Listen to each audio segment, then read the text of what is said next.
2025 সাল যেহেতু শুরু হবে, আমরা তো এগুলো পালনের পক্ষে না, তারপরেও 2025 সালের ইনশাআল্লাহ প্রথম ওয়াক্তটা যেন নামাজের মাধ্যমে হয়। রাজি আছেন ইনশাআল্লাহ? সবাই 2025 সাল উদযাপন করবে গান বাজনা দিয়া, ঢোল তবলা দিয়া, আতশবাজি ইত্যাদি ইত্যাদি দিয়া, আর আমরা 25 সালের উদ্বোধন হবে ফজরের সালাত দিয়ে। আমাদের কলরবের সুপারস্টার আহনাফ খালিদ অ্যাক্সিডেন্ট করে মৃত্যুর শয্যায় শায়িত। বলে ডাক্তার গ্যারান্টি দিয়ে দিছে, ডাক্তার বলে দিল এই শিল্পী আর বাঁচবে না, বাঁচার পার্সেন্টেজ মাত্র 3%, বাঁচার পার্সেন্টেজ 3%, আর মৃত্যুবরণ করবে 97%। ডাক্তার গ্যারান্টি দিয়ে দিল, লিখিত দিয়ে দিল। এই তাকে আইসিইউতে দিয়ে লাভ নাই, তাকে আর আইসিইউতে রাইখা টাকা খরচ করার কোনো দরকার নাই। এই বাঁচবে না, বাঁচবে না, বাঁচার পার্সেন্টেজ 3%। বলে এই গ্যারান্টি দেওয়ার পরেও সারা বাংলাদেশের মুসলমান, সারা বাংলাদেশের যুব সমাজ, লক্ষ লক্ষ আলেম, লক্ষ লক্ষ ছাত্র, লক্ষ লক্ষ হাফেজ আহনাফ খালিদের জন্য দোয়া করে। আমিও মাহফিলে মাহফিলে দোয়া করি। ওই দোয়ার বদৌলতে আলহামদুলিল্লাহ সুম্মা আলহামদুলিল্লাহ আলহামদুলিল্লাহ ওই আহনাফ খালিদ এখন অনেকটাই সুস্থ। ডাক্তার জানায়া দেয় না না, এখন আর মৃত্যুর আশঙ্কা নাই, এখন আর মৃত্যুর কোনো টেনশন নাই, মৃত্যুর ভয়টা কেটে গেছে। দোয়া করতে থাকেন, আস্তে আস্তে এ বান্দা সুস্থ হয়ে যাবে। একটু মুহাব্বতের সাথে বলবেন দোয়ার পাওয়ার আছে না নাই? রাতের 12টা 1 মিনিট বাজলে গার্লফ্রেন্ডকে উইশ করবে হ্যাপি নিউ ইয়ার, অথবা ফেসবুকে স্ট্যাটাস দিবে হ্যাপি নিউ ইয়ার। এর জন্য এরা মাহফিলে আসে না। যাই হোক, সেদিকে বিস্তারিত নয়, ছোট্ট মাসআলা।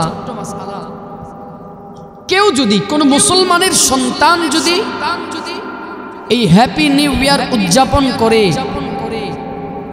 খ্রিস্টাব্দ ইংরেজি নববর্ষ উদযাপন করে, পালন করে, সে বুঝে করুক আর না বুঝে করুক, তার ঈমানের মধ্যে শিরিক অনুপ্রবেশ করুক। বুঝে করুক আর না বুঝে করুক, এই বান্দা আল্লাহর সাথে শিরিক শুরু করুক। সংক্ষিপ্ত ইতিহাস 2 মিনিট আপনাদেরকে একটু জানাইয়া দিই। এই হ্যাপি নিউ ইয়ার উদযাপন এটা মুসলমানদের কালচার নয়, অথবা এটা নতুন কোনো অনুষ্ঠানও নয়। এই হ্যাপি নিউ ইয়ার উদযাপন, এই নববর্ষ উদযাপন, এটা হাজার কি হাজার বছর পূর্ব থেকে প্রচলিত।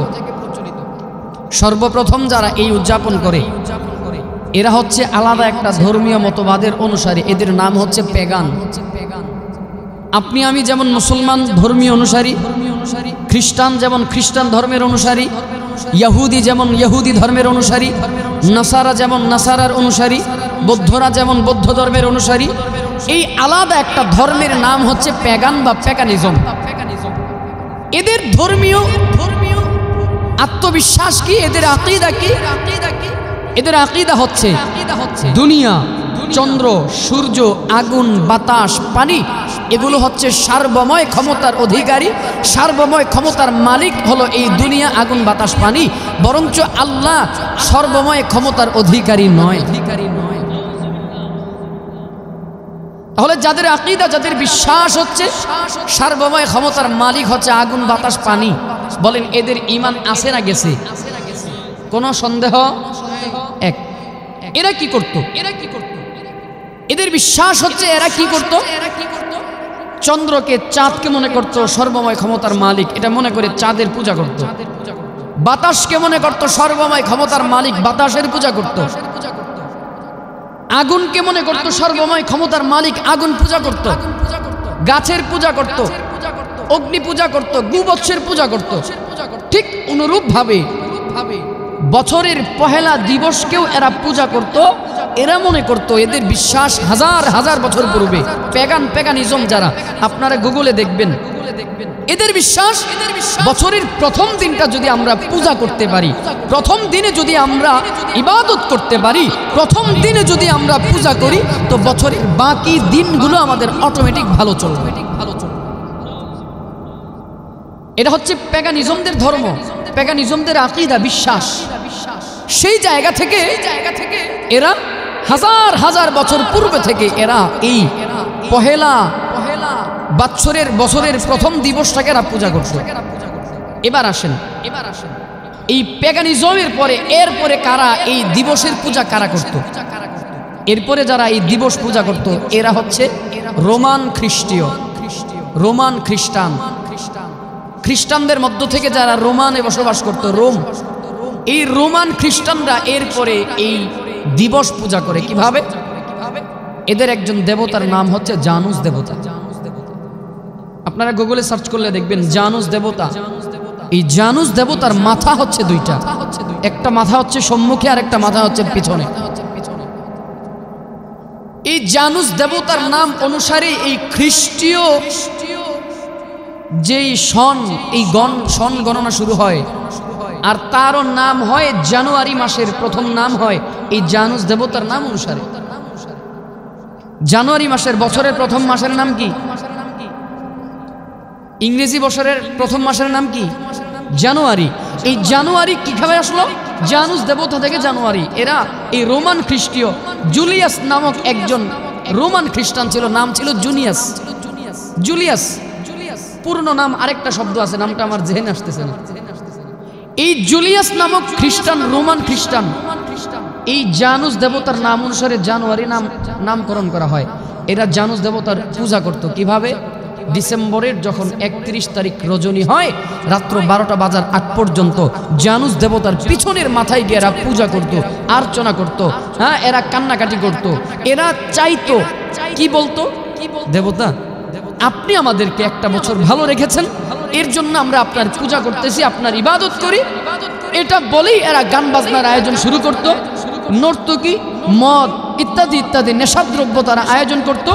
ঠিক যখন রাত্রের 12টা 1 মিনিট বেজে যেত, এরা পিছনের মাথাকে বাদ দিয়া সামনের মাথায় এসে অনুরূপভাবে আগের মতো পূজা করত। কেমন? এরা বলতো, ও জানুস দেবতা, এর কাছে হাত জোর করে মিনতি করে পূজা করত। কেমনে? যে আপনি তো আমাদেরকে ভালো রাখার একমাত্র অধিপতি, আপনি একমাত্র ভালো রাখার একমাত্র মালিক। এই জানুস দেবতার সামনের মাথার কাছে গিয়ে পূজা করত, অর্চনা করত, ক্রন্দন করত, চাইতো যে আপনি আমাদেরকে আগামী একটা বছর ভালো রাখেন। এটা বলেই তাদের গান বাজনা একেবারে চলমান থাকে। এবার প্রশ্ন আসে, বলে মুসলমানদের মাঝে এই সংস্কৃতি আসলো কিভাবে? আর এই রোমান খ্রিস্টানদের এই সংস্কৃতিটা বেশি দিন আগের না। গুগলে সার্চ করলে পাওয়া যায় 1752 খ্রিস্টাব্দে অথবা 51 খ্রিস্টাব্দ থেকে এই রোমান খ্রিস্টানদের এই জানুস দেবতার পূজা শুরু হয়। মুসলমানদের মাঝে এই পূজার এই 31st নাইট উদযাপনের ইতিহাস কোত্থেকে আসলো? বাংলাদেশ, পাকিস্তান, ভারত, এই 3 রাষ্ট্র মিলে ইতিপূর্বে ছিল ভারত উপমহাদেশ। আমরা জানি তো বাবা, বাংলাদেশ, ভারত, পাকিস্তান, এটা ছিল আগে ভারত উপমহাদেশ। আর এই ভারত উপমহাদেশ ইংরেজরা প্রায় 200 বছর পর্যন্ত শাসন করেছিল। ওই শাসনামলে ইংরেজরা কৌশলে, সুকৌশলে মুসলমানদের ঈমানকে ধ্বংস করার জন্য আস্তে আস্তে এরা মুসলমানদের ভিতরে এই খ্রিস্টানদের কালচার, 31st নাইট উদযাপনের ইতিহাস, সংস্কৃতি এরা ভিতরে প্রবেশ করায় দিচ্ছে। কি বলে? এই ট্যাবলেট খাওয়ালো, এটা একটা উৎসব, এটা একটা জাস্ট উৎসব, এটা কিছু না। আনন্দ উৎসবের দিন, আনন্দ করবা, একটু ফুর্তি করবা, একটু নাচ গান করবা, একটু আমোদ করবা, একটু নেশাদ্রব্য পান করবা, নেশা পানি খাইবা, আর কিছু না। এটার দ্বারা কিছু হবে না। আল্লাহর কসম, কেউ যদি এই 31st নাইট উদযাপন করতে যায়, এ বান্দা আল্লাহর সাথে শিরিক করবে। আল্লাহর সাথে শিরিক করার কারণে এ মুশরিক হবে। আর মুশরিক অবস্থায় যদি দুনিয়া থেকে মৃত্যুবরণ করে, বিনা হিসাবে জাহান্নামী হবে।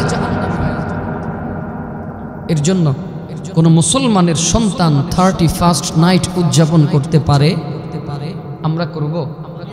যারা এতদিন বুঝে করেছে, যারা না বুঝে করেছে, বুঝে হোক বা না বুঝে হোক, যারা এই 31st নাইটের পক্ষে যারা ছিল, পায়ে হাত রেখে তাদেরকে বলবো, তওবা করো, ইস্তেগফার করো, তওবা করো, তওবা করে নতুন করে ঈমান গ্রহণ করো। নচেত তওবা ব্যতীত, ঈমান দোহরানো ব্যতীত যদি মৃত্যুবরণ করো, মালিকের জাহান্নাম ছাড়া কোনো উপায় থাকবে না। আল্লাহ আমাদেরকে বুঝার তৌফিক দান করুক, পড়ে না আমিন। একটু কষ্ট দিলাম আপনাদেরকে, রাগ করেন নাই তো? এই সতর্ক করা আমার দায়িত্ব, যেহেতু আপনাদের কাছে এসেছি, দায়িত্ব আমার সতর্ক করা। সতর্কতার জায়গা থেকে 2টা মিনিট সময় নষ্ট করলাম, কষ্ট নেবেন না তো? রাগ করবেন না তো? সামনের দিকে যাব। কুরআনুল কারীম থেকে একটি আয়াত কারীমা তেলাওয়াত করেছি, ইচ্ছা পোষণ করেছি সালাত সম্পর্কে, নামাজ সম্পর্কে কিছু কথা আপনাদেরকে শোনাবো, যেহেতু মসজিদের মাহফিল। মসজিদের মাহফিল যেহেতু, মসজিদ সম্পর্কে, নামাজ সম্পর্কে কিছু কথা বলা দরকার। কি জন্য ইচ্ছা পোষণ করলাম? মসজিদ দিন দিন আমাদের দেশে বৃদ্ধি পাচ্ছে। আফসোস হলো দিন দিন নামাজই আমাদের দেশে কমতেছে। মসজিদ বৃদ্ধি পাচ্ছে আর নামাজই কমতেছে। মসজিদের সৌন্দর্য বৃদ্ধি পাচ্ছে, নামাজই কমতেছে। মসজিদের আলোক সজ্জা বৃদ্ধি পাচ্ছে, নামাজই কমতেছে। মসজিদের আরাম আয়েশ বাড়তেছে, নামাজই কমতেছে। এর জন্য নামাজই বৃদ্ধি পাওয়া দরকার, মুসল্লি বৃদ্ধি পাওয়া দরকার। মসজিদ তো বৃদ্ধি যা পাওয়ার পাবে, মসজিদ বাড়বে, সৌন্দর্য হবে, মসজিদের সৌন্দর্য বৃদ্ধি পাবে, ব্যাপার না। মসজিদের সৌন্দর্যের পাশাপাশি, মসজিদ বৃদ্ধির পাশাপাশি মুসল্লিও বৃদ্ধি পাওয়া দরকার, বৃদ্ধি পেতে হবে। এই যে মুসলিম হিসেবে এটা আমাদের দায়িত্ব, এটা আমাদের কর্তব্য। রাগ করবেন না তো? চলেন এবার এই দিকে কি করা যাক। আল্লাহ পাক রব্বুল আলামিন কুরআনুল কারীমের মধ্যে কি বলেন নামাজের ব্যাপারে? রব্বুল ইজ্জত জালাল আল্লাহ পাক রব্বুল আলামিন সূরা আনকাবুতের 45 নম্বর আয়াতে কারীমার মধ্যে বলেন, উতলু মা উহিয়া ইলাইকা মিনাল কিতাব, উতলু মা উহিয়া ইলাইকা মিনাল কিতাবি ওয়া আকিমিস সালাহ ইন্নাস সালাতা তানহা আনিল ফাহশাই ওয়াল মুনকার। আল্লাহ পাক রব্বুল আলামিন সূরা আনকাবুতের 45 নম্বর আয়াতে কারীমার মধ্যে বলেন, উতলু মা উহিয়া ইলাইকা মিনাল কিতাব। আল্লাহ পাক রব্বুল আলামিন তার পয়গম্বর, তার প্যারা হাবিব মুহাম্মদুর রাসূলুল্লাহকে জানায়া দেয়, বন্ধু উতলু তেলাওয়াত করো, উতলু মা উহিয়া ইলাইকা মিনাল কিতাব, যা তোমার কাছে ওহী করে যেই কিতাব প্রেরণ করা হয়েছে, তোমার কাছে যেই কিতাব ওহী করা হয়েছে সেই কিতাব থেকে, সেই কোরআন থেকে তেলাওয়াত করো, কোরআনের তেলাওয়াত করো। আল্লাহ পাক বলেন ওয়া আকিমিস সালাহ। এই আয়াতে কারিমার মধ্যে কোরআনের তিলাওয়াতের পাশাপাশি আল্লাহ তাআলা বলেন ওয়া আকিমিস সালাহ, নামাজ কায়েম করো। আল্লাহ তাআলা তার পয়গম্বরকে জানায় দেয়, হাবিব আমার